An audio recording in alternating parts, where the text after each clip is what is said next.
how to fix your disc. So if you're someone suffering from a slip disc or a herniated disc or a bulging disc or whatever you want to call it, if the pain is discogenic or coming from the disc, oftentimes the best treatment is directional preference exercises. If you're someone with disc pain, I highly recommend going to see a professional before ever attempting any exercises on your own. Make sure it's what you have, make sure it's not something else, and make sure they're right for you.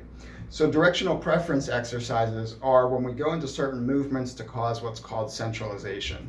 So I want to tell you about two things. There's this thing called centralization and this thing called peripheralization. So with discogenic pain, we oftentimes have pain, if we're talking about in the low back, we have pain in the low back and then it goes down the leg some. So centralization is the phenomenon where this kind of goes away, where the pain in the leg moves up into a more central spot, being just in the low back now. When that happens, it's called centralization. When the pain does the opposite, if it starts in a central location and starts to go down the leg, or if it's already in the leg and goes further down the leg or becomes more intense, that's called peripheralization. It's moving peripherally. So those are important things to know about. You want to have centralization when you're doing these directional preference exercises. You don't want to have peripheralization. That's how you know if the exercise is right for you. With directional preference exercises, what you're going to do is go through 10 repetitions of each movement to see if it's effective.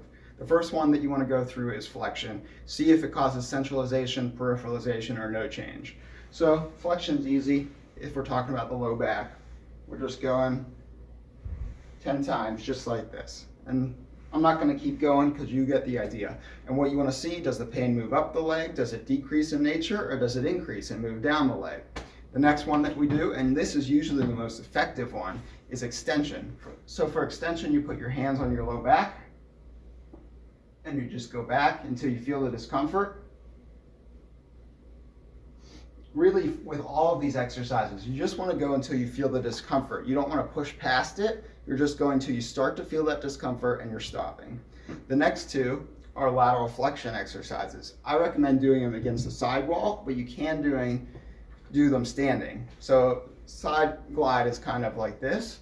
What I like is to have people lean against the wall, keep their hips out from the wall, and then press their hips into the wall. And this would be to the right side, and obviously this would be to the left. So what I have is my feet are about a foot out from the wall, and I'm just pushing my hips into it.